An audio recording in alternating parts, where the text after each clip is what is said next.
আজকে যাচ্ছি প্রণবের হেসেলের নেমন্তন্ন খেতে। তো সবার প্রথমে রানাঘাট থেকে ট্রেন ধরে চলে আসলাম কাঁচরাপাড়ায়। কাঁচরাপাড়া থেকে 22 নম্বর বাস ধরে 1.5 ঘন্টা যাত্রা করে পৌঁছে গেলাম নগরুখড়া। নগরুখড়া থেকে টোটো ধরে পৌঁছে গেলাম পুকুরখালি। এইবার এইখান থেকে হেঁটে হেঁটে হেসেলের দিকে যাওয়ার সময় দেখলাম রাস্তায় একটা ভাই আম পাড়ছে, আর আমাকে দেখে ভাইও আমাকে একটা আম দিয়ে দিয়েছে। তোমরা তো দেখতেই পাচ্ছ আমটা কতটা বড়।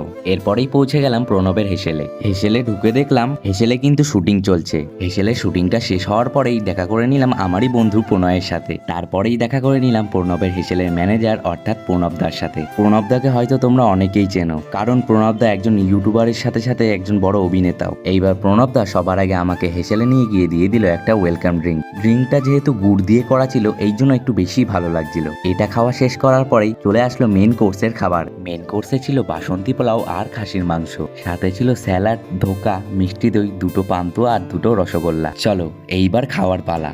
সত্যি কথা বলতে এগুলোর টেস্ট কিন্তু ছিল অসাধারণ।